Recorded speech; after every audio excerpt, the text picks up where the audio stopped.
Welcome to Magic in the Moment, Mindfulness in Real Time. My name is Clayton Platt, and I'll be your host for this podcast journey. Now, for many people, practicing mindfulness has very little to do with sitting on a cushion, lighting incense, or even focusing on their breath, just paying attention to what they're doing at any moment. And doing this intentionally can create that same magic. Our time together is intended to share how mindfulness plays out in everyday life for our guests. Now, before we begin, here's a word from our sponsor, Meditation for Leadership.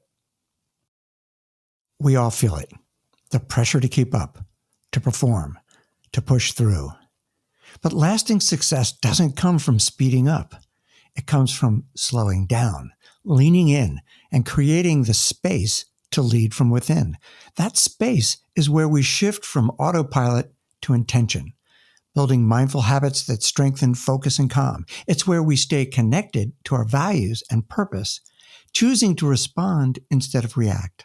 It's where we unlock our potential to positively shape our own lives and empower others to grow and thrive. That's the work of Meditation for Leadership. If you're ready to create the space for sustainable success, visit meditationforleadership.org. Welcome. Clayton Platt here, your host of Magic in the Moment, Mindfulness in Real Time. And I'm thrilled to have our guest today, Fred Wasiak. And Fred is the president and CEO of the Food Bank of South Jersey. He's the owner and principal of Humanics Consulting Company. And he's also the co-author with myself and a bunch of other brilliant people of a book called Today is the Day, Live It. Look for it. It's coming out soon this fall. And Fred, welcome. Oh my gosh, Clayton, this is, it's an honor. And, there's no coincidences in life. And here we are, and we're in the same place now of doing work. And so I'm just thrilled to be here. Well, thank you so much, and I appreciate it. And, Fred, you and I were talking earlier about a project that has evolved for you, something that I think sort of demonstrates a number of your personal interests and things that you may develop as you go into the next chapter of your life. But you seem to have taken some space outside your house and converted it into something that could be usable for perhaps a learning environment and coaching and maybe a little bit of entertainment for young people. And, I think that's awesome, but I want to know more about it. Can you explain it to me, Fred? Yeah, wow. I like the way you framed that. It's going to even take me to more cool things.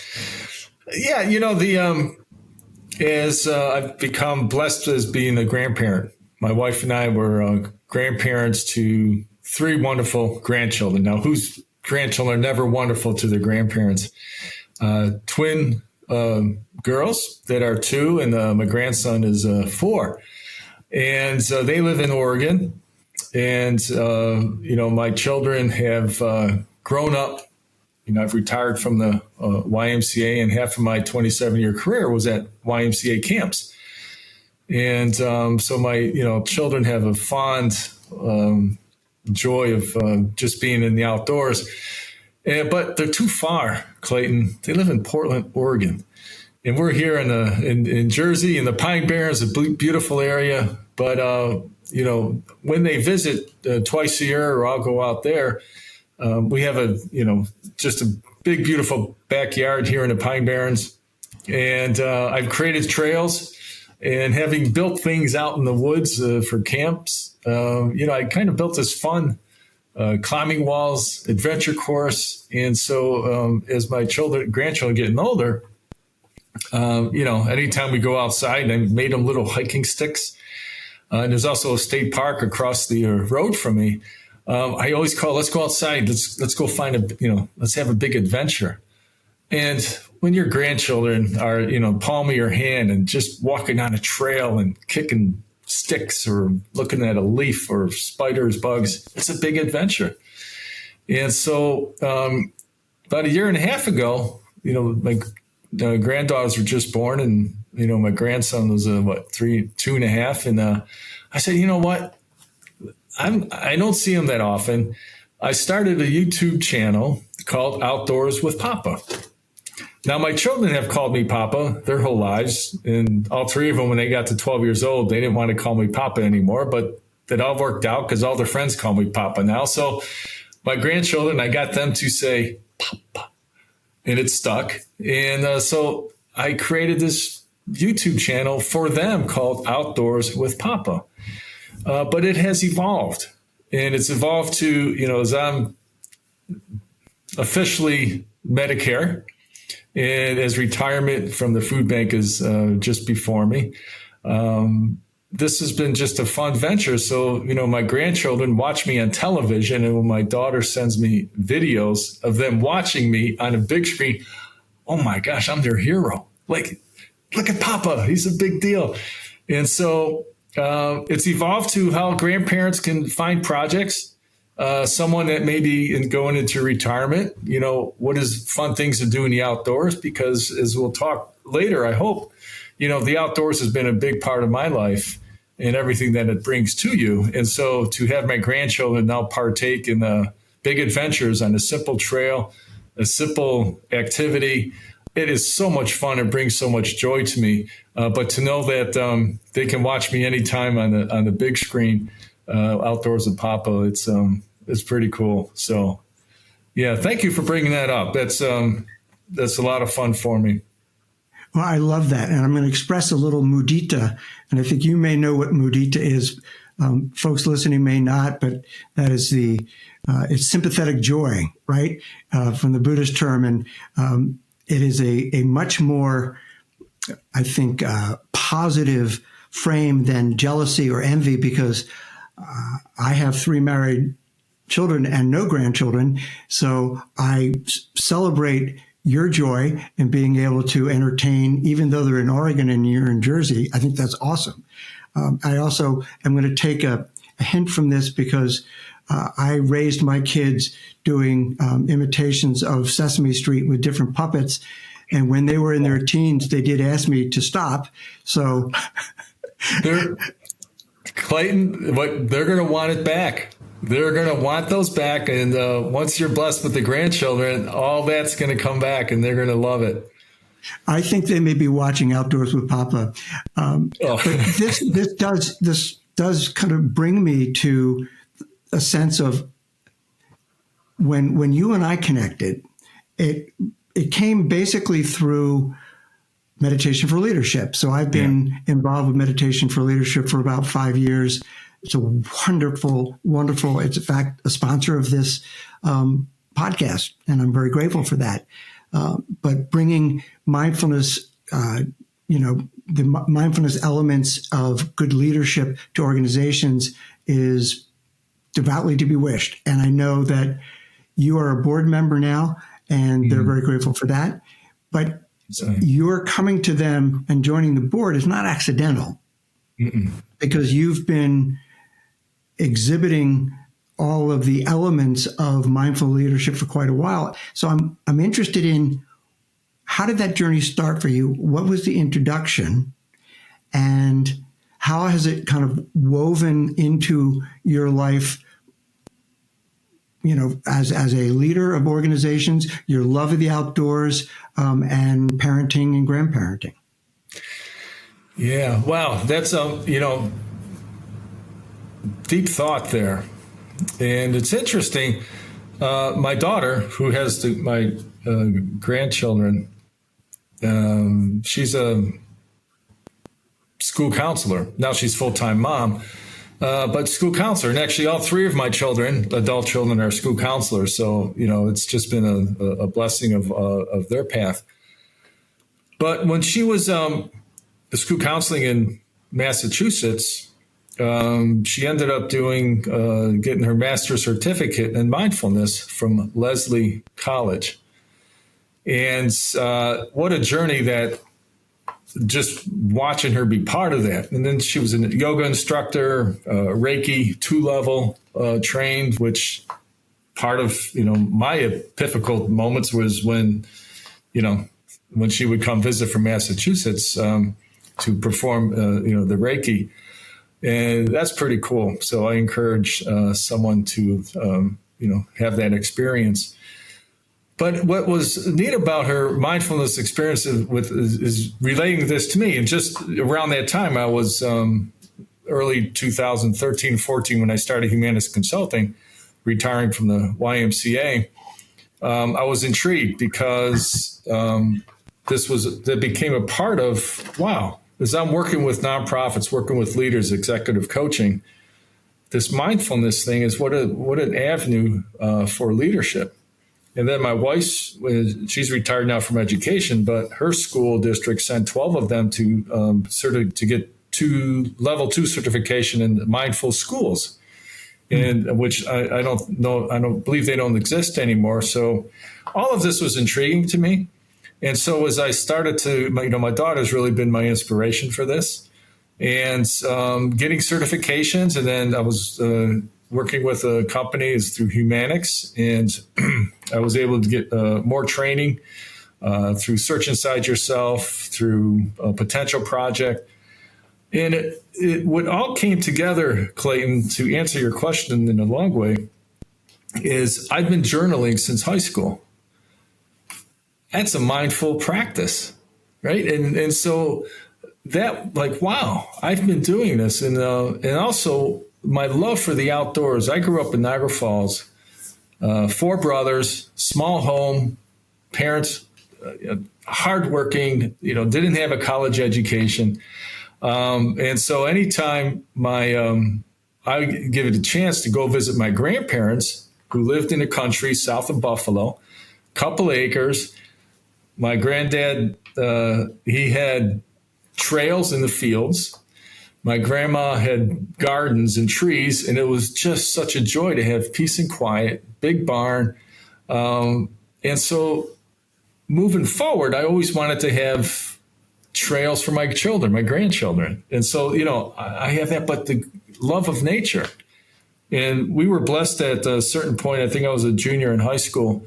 My dad was able to find a couple of acres for a real good price, even further south of Buffalo, that it was just a pond, 2 acres in the middle of Sullivan County, Cattaraugus County, New York. And we would go there as much as possible. And then in high school, our friends would go there, but it was that love of nature which carried through in my YMCA career, outdoors, camping, my love for the outdoors. And that became, as I learned more, being in outdoors, forest bathing, what I was getting out of the forest reciprocates, the forest gets out of me. And it just became this, wow. And so really my mindful time is in not only a practice, but, my tagline is get outside, for crying out loud. Enjoy the great outdoors, because it gives back to you in ways that are just incredible. And so one thing led to another. Mindful trainer, instructor, and then when I was here at the food bank, no coincidences, one of our former board members was a colonial rep of our food bank, yoga instructor, and built a relationship because he started to see the mindfulness programs that we were doing here at the food bank, and one thing led to another, and here I am with you. And so it's an incredible journey, and I look, just looking forward to what you and I, will continue to do and support meditation for leadership and the ripple effect of that. So long-winded answer, but it's all interrelated. I mean, it's just incredible how the journey just interrelates, and how as you get older and wiser, all these things become real. And when you are aware of that reality, it just compounds in a more positive direction. And that's where I'm blessed. Yeah. So true, so true. And a shout out to Spencer Broad. Yes. Right? Spencer Broad is a great friend, colleague, yoga teacher, and, former advisor to organizations around insurance-related issues, and just a great guy. And I for the record, yes. Oh, I'm sorry, Clayton. I didn't mean to interrupt. But for the record, I will say this, that it's recorded. Spencer, I will take one of your yoga classes soon. I know you've been inviting me for several years. It will happen. Right. And you can either take it locally or you can go down to Costa Rica, which is even better. So, and I'm a believer, Fred, that, I've heard the expression, there are no coincidences, and maybe that's true. I'm also, people talk about how, the universe manages to bring people together. And I think there's some truth to that. But here's what I really believe. I really believe that kindred spirits are brought together when they're paying attention, right? Because you can be introduced to someone because you've got a mutual connect, and that's great, Fred. Well, and then move on to the next thing. But if you are present in that moment and really getting a sense of who's this person I'm being introduced to, what are they about? And it's like, oh, let me just catch the vibe, the aura, hear what they say, and let the curiosity kind of build to say, I want to know more. And that's what happened to me vis-a-vis meeting you. So I think in many respects, that is an example of mindfulness in real time. Yeah, there are no coincidences, but if you're not paying attention, it ain't going to happen. And it'd just be another missed opportunity. So I'm grateful for whatever I've learned on my personal journey. But I also love the recap you gave me of yours. And I want to dig in a little deeper of perhaps a couple things. Let's start with the outdoors and what that does for you to create a greater sense of mindfulness, because we can say, the experience is awesome. I'm there, I'm present. But how does that inform the person you are, and some specifics about why it has been such a passion for you to continue and expand now at this part?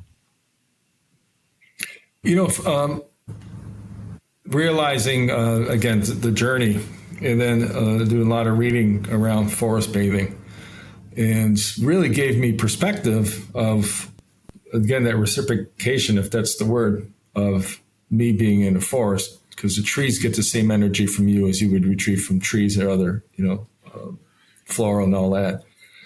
But what has helped me, and it's a quote too that I have brought together, I believe it's Ralph Waldo Emerson says, if you want to see something different, take the same path you took yesterday. And you talk about a quote that really puts you in that moment, because the present moment is all we have, right? And even my backyard trails, or the trails that I can probably walk blindfolded across at the state park, because I'm out there all the time, is I make it a point, intentional, to be present so I can see something different. And it is amazing, because every time I'm out there, I notice something different. And I will take double takes, Clayton. I'll be like, wait a minute, was that there yesterday? Maybe it wasn't. Or the different animal tracks. I see, and I'm in wonderment, because when you're in wonderment in that moment, that's where the awareness really comes, and that's where the joy or the magic. I love the whole thing about the magic. That's where the magic is, and it's incredible because seeing something different on the same path you took yesterday is so true if you place yourself in that present moment. If you walk a path or walk in a park just to get the walk in, you don't say hi to anyone, your head is down, you're tunnel visioned. Yep, you may get your heart rate up. You will reduce stress because you are exercising, but when you're intentional and be more aware of the stress you want to reduce because you're not thinking about, you want to be in that present moment, it's a whole different magic. So the forest and the woods have really brought a practical sense to me of how to be mindfulness elsewhere. So it's really, that's why, again, I just, for people to get in the great outdoors, or even put a picture of nature on your wall. There's just a reciprocation of calmness. And so that's been an interesting journey, and it's always a journey. And I always look forward because it's always different. Your example of walking the same path and looking for different things, again, bringing that beginner's mind, the curiosity, right, is really powerful. Yeah, beginner's mind, yep. So a couple things come to my mind, and you also mentioned, just having a picture of nature stuff. And I think one form of teaching that I've started to integrate for myself is sense foraging or sensory foraging. And, being able to really embed each different sense, but specifically that. So sight, sound, smell, touch, and just be with that. And I think that really promotes a sense of wonderment, as you say, a sense of, whoa. I ask people, what music do you listen to? I listen to jazz. Great.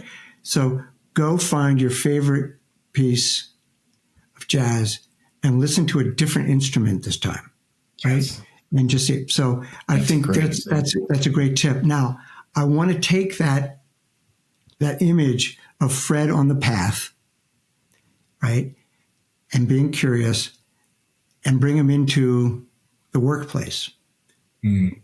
So how has that manifested itself for you as an employee, as a manager, as a leader? And anything come to mind of here's an example where that might have been useful to me in this situation? Yeah. How much time do we have for this podcast? We have weeks. Don't worry. Weeks. This is beautiful. Clayton, that's, it may sound like a cliche, but it's true. Culture, the personality of a team and organization, it does start with the leader. And I'm not patting myself on the back here, but in my consulting years before the food bank, I was leading workshops and presentations and seminars around mindfulness and all the effects of that. And as you mentioned too, these are just the sensories, and that's even deeper into forest bathing when you bring all the sensories. But it also brings it into jazz music. It brings it into, if you're hand washing the dishes, it's just driving. But what I wasn't sure of, and there would be follow-up after I would lead a 2-hour workshop on mindfulness and leadership. Did it work? Was it working? It was working for me, and it was easy to lead and speak about it. So when I came here to the food bank that was in really dire organization, almost on the verge of closing the doors, this was the morale in the environment just needed someone to be present and hear them and listen to them and encourage. And I remember my first meeting was November 5th, 2018. It was an all staff meeting. And at the time we had 45 staff members. And I looked, and my wife was great because I said no 3 times to applying for this job at the food bank, because my consulting firm, which consisted of 3 people, me, myself, and I, and just, they were great partners most of the time. She goes, look, the organization just may need your consulting, so just go into it. And that's what I did. My first 2-hour time with the incredible group of colleagues was almost as a workshop, and bringing to them, hello, good morning, I'm happy to be here, but let's just take a moment. And I started that meeting with, let's take a moment to arrive. And I get yourself comfortable. If you're comfortable and you trust, close your eyes. If not, soft gaze. Then if you opt to be out, you can just stand outside because, all the different just approaches of mindfulness and different philosophies of people, but everyone stayed. And that was our first 3 breaths. And what has evolved through that is when your direct team goes to a mindful retreat, when your CFO leads finance committee meetings with 3 breaths to alive. Mm-hmm. Last night, 7 years later, we had our philanthropy committee meeting. And we usually start meetings with, a mission moment. What have you experienced maybe in your volunteer, working at a pantry as a volunteer, just whatever. And there was silence, and the chair of the philanthropy committee said, all right, well, why don't we just take a book, take a play from Kathleen's book, who's the CFO. Let's take our 3 minutes to arrive, 3 breaths to arrive. She walked through her verbally on Zoom, getting the whole committee 3 breaths to arrive. So this is where it has evolved. Our nutrition department put a mindful eating workshop together. And anytime we have group meetings, there's always staff that we rotate into have a mindful moment, and you can present it what's most comfortable for you. So there's been trainings. It's just part of our DNA. And the part that's been most significant is we were already 2 years into a mindful atmosphere, if you will, culture, when COVID hit. And that meeting 3 months in a row, every morning for an hour and a half, navigating. What are we going to do today? What's coming our way? And every meeting, every morning for 3 months, again, the directors, each of us had not only our normal roles, but all initiatives of how we're going to tackle this day to keep feeding people and stay safe and healthy. We all began, we rotated, starting the meeting with a mindful moment. And Clayton, I'm convinced that not only we survived as a food bank, but we thrived. And we were able to respond to the pivoting we needed to do versus reacting. And I believe in my heart it's because where we were 2 years into me being here and the whole team acknowledging it and adapting, if you will, a mindfulness spirit really helped us navigate that in response versus react. And it's pretty, and there's more stories, board members that came on and said, Fred, at first I thought, who's this guy, the CEO, talking about mindfulness and doing these breaths? Well, this is a national known, he works for a national known bank, and his corporate offices are in Texas. And, about 6 to 8 months afterward, he said, Fred, I appreciate what you have done because I've taken mindfulness into my approach in my office. So oh man, drop the mic. Good. Amen. So it's really, and there's many more, but boy, it really helped our organization. But it wasn't just me. I don't know if you ever saw the video, The Lone Nut, the leader and the lone nut. I haven't. I think it's a Simon Sinek example, but there's this, they're on a beach and this one individual gets up and just starts dancing. And people are watching them and like, what? All right, who's he? But it wasn't him. It was the second person that got up and started dancing next to him, the lone nut. And once that lone nut got up, everyone said, okay, wait, maybe this is a movement. And then next thing you know, there was less people sitting and more people dancing. And so my point to this is our chief people officer, our CFO, the chief operating officer, our chief development officer all became lone nuts because not only it helped them and their teams, but really that was the motivation for the organization to keep moving this forward. So that's, first of all, I love that. That's a great, that whole image. Yeah. I love that. And I want to underscore something that I heard loud and clear that differentiates what you brought to the table versus some leadership models, which are, this is how we're going to do it, right? Because what I heard in your story was you brought a philosophy and, let's say, a way of living, a way of managing, a way of leading to the table, right? But I didn't hear that you wrote, leadership orders, or you dictated, this is how we're going to do it. We're going to have mindfulness throughout this. I want each of you to find ways to bring mindfulness into your meetings. I didn't hear that. What I heard was people saw Fred, people saw your style, what you were modeling, and they said, wow, I like that. Yeah. This resonates with me.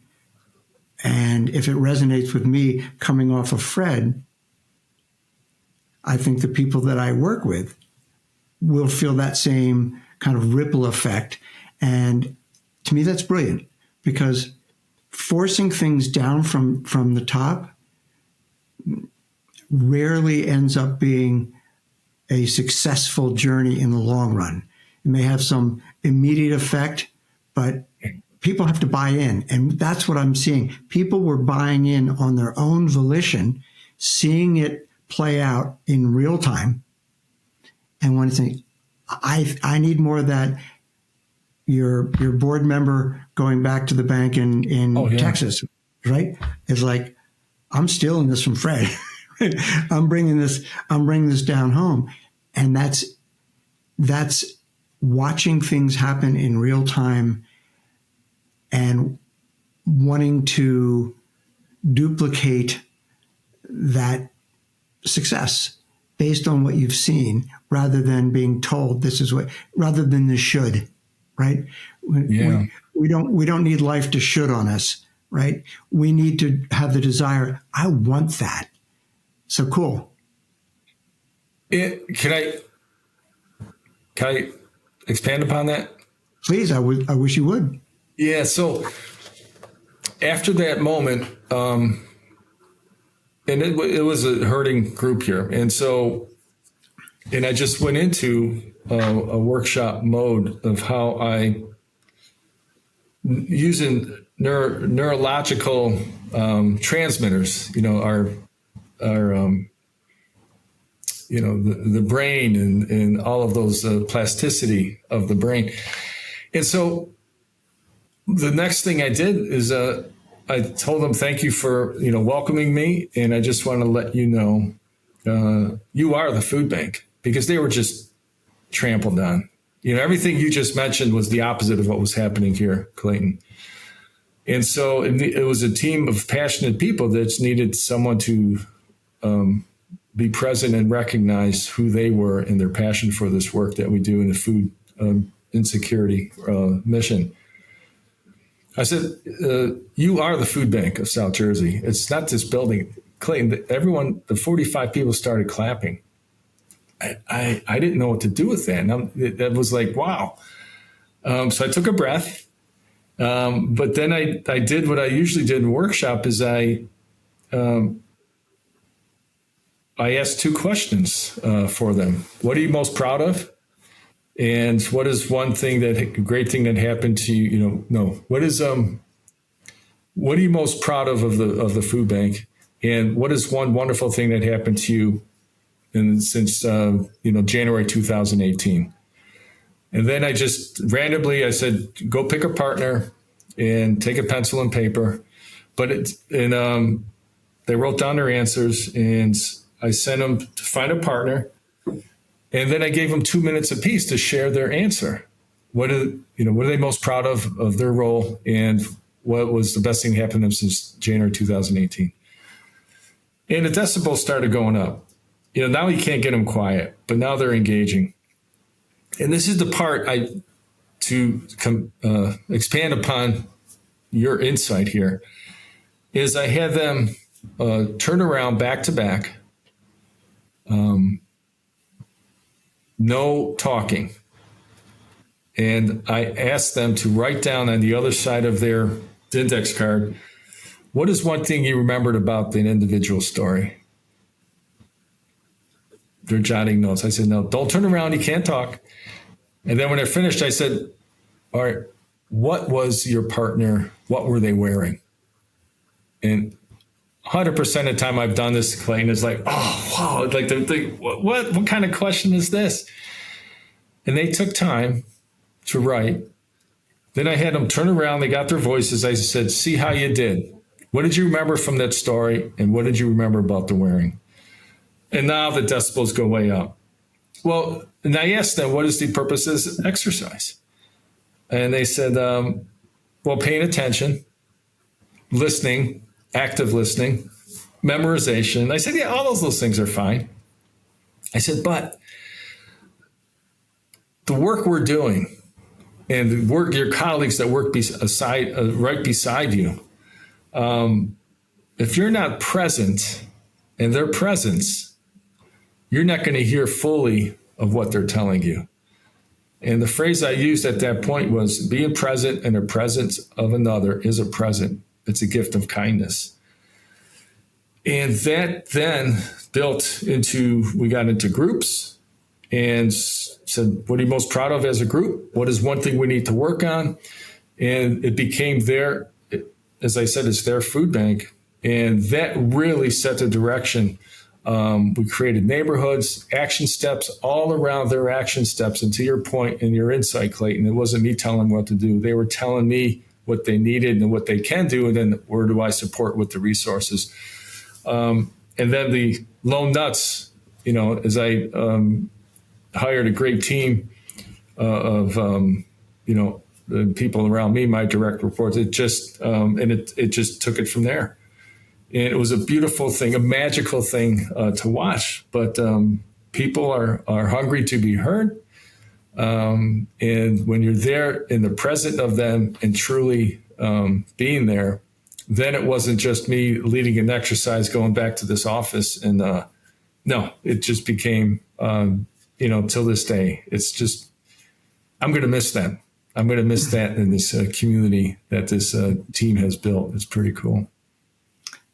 I imagine you are going to miss that. And I imagine that it's going to be missed. It's not that other great leaders aren't out there, but there's, unfortunately, as you and I both know, the number of people who bring that servant leadership to bear. And that's, to me, one of the things, looking back at your career, really jumps out, is that you've talked about the mindfulness elements of it and some beautiful examples that you've just shared, but also the sense of, look at the organizations that you've worked with. They're all serving the greater good. Yeah. And that's not accidental, clearly. So I applaud that, and the world needs more of that. And I know that, honestly, there are a lot of people out there doing their best with organizations that are serving marginalized populations and people in need. But to be able to do that with a sense of, I'm doing this as a servant leader, and I'm able to help create a successful culture within this organization that can do what we need to do. Because you can have the mission and fail at the mission because the culture doesn't align. And I think bringing that mindful element to it, and as you said in those words, you are the food bank. Right? It's not Fred. Nope. Fred is part of it. I'm part of it. Yep. But you, each member of this organization, right? And you have immense value. And I love that sense of being present in the presence of someone is a present. It's a gift to them. Yeah. And it clearly, to me, it clearly creates a culture internally where people hear what other people need, what needs to be said, what needs to be heard. And then also externally, the population's being served is like, what do you truly need? Because we've all seen examples of organizations say, here, let me give you what I think you need. It's like, right? No, yeah. And that and during COVID, I was, to your point, Clayton, to be mindfully present when you have people in line during COVID, the first time ever needing food to help them and their family get through. Shame, humility. But when you're present and you can have that eye contact, even with masks, so much speaks from the eyes. You saw not only despair, but also gratitude. And the stories that our staff and volunteers came back with because they were so present, boy, how did that affect them? But also, too much of that becomes compassion fatigue. And so the other side of that mindfulness during that time for us was self-care. How do we take that and for yourself to make sure you're taking care of yourself in a mindful way, and whatever that may be, the breathing, the walking, the hiking, the alone time, journaling.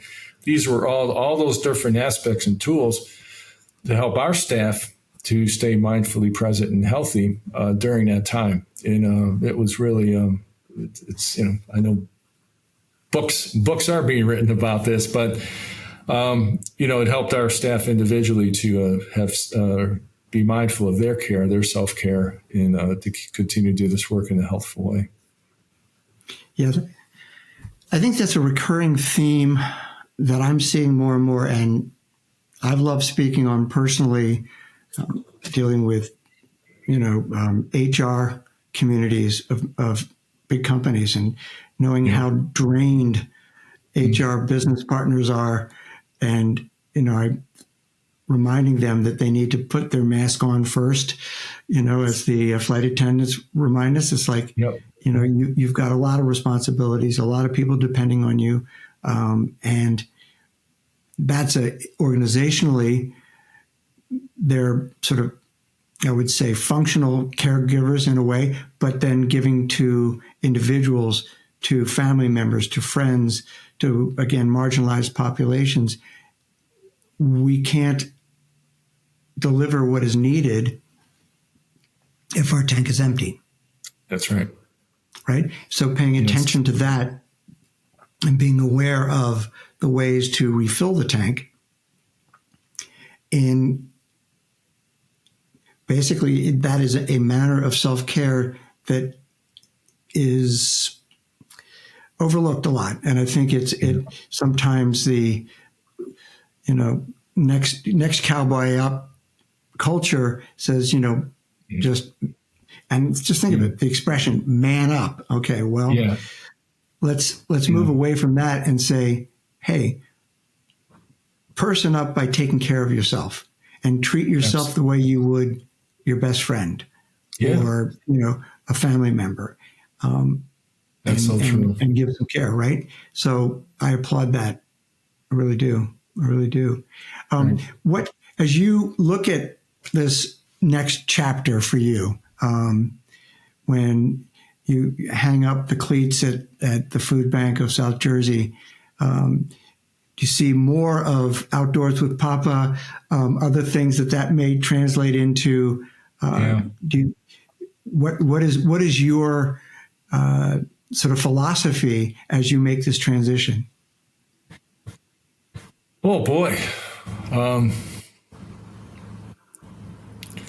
One is just what we've been talking about.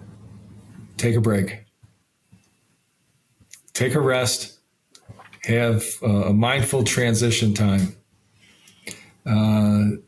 to get myself ready for. I really am looking forward to engaging and building Humanics Consulting back up. But around my schedule, my time, and so forth. My wife just retired, 35 years in education in June. And so we're with the grandchildren, we're planning things, and, she loves the outdoors as well. So, we're going to get back into, throughout, we're already planning a year, segments of the year, traveling. We love the mountains. We lived up in the Catskills as our two older children were growing up there. So we love the mountain spirit. We love the Jersey Shore, the ocean, and all of those have its bathing, if you will, in the sand, in the forest, in the ocean, and spending time on hobbies. It's just so many hobbies. I'm dabbling, but I want to do more than dabble because right now, time commitments. Building outdoors with Papa, and Humanics. It's the Humanics philosophy is, how do you enhance a person's whole spirit, mind, body, and heart? And so the inner me will continue to do that for nonprofit organizations or individuals. But it's when I want to schedule it, when I want to do it, and we're closer to the end now than we were, when all this started. And so, as much as I've each day, carpe diem, make the best of it, I'm looking to have more time to make the best of it, and with my wife, and a lot more adventures to come, and looking forward to that.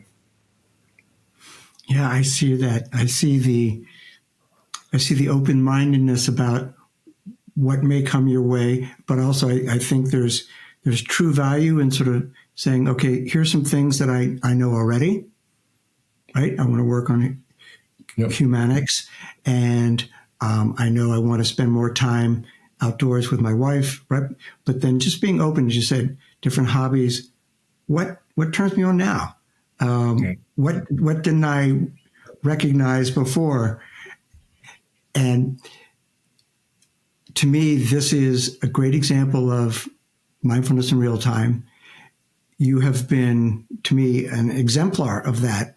And I'm so grateful to be able to kind of go through that, the great stories, the examples of how this plays out, servant leadership, and the fun, just having that spirit. That's one of the first things that I recognized in you. I want to spend more time with this guy because he's fun to be around. And, so amen to that. Blessings on this next chapter. And thank you so much for our time together today. And I do personally look forward to more time with you going forward. Well, and I can't be remiss. Steve Cohen, the founder and leader of Meditation for Leadership, yes, to you and I and the rest of that wonderful group that's involved with Meditation for Leadership. How do we ripple effect his wonderful vision and philosophy that we're all engaged with? So I'm looking forward to working with that group as well. And Clay, thank you. I wish you the best. I look forward to our paths crossing very soon, because I know the paths will be intentional for us crossing. So I'm looking forward to that. Amen. As always, I want to thank our guests today for sharing their stories, as well as my producer, Mary Ann Sanders, for all her work behind the scenes, and finally for the support of my friends at Meditation for Leadership through their sponsorship. Until next time, this is Clayton Platt reminding you to look for those moments of magic in your life that lead to mindfulness in real time.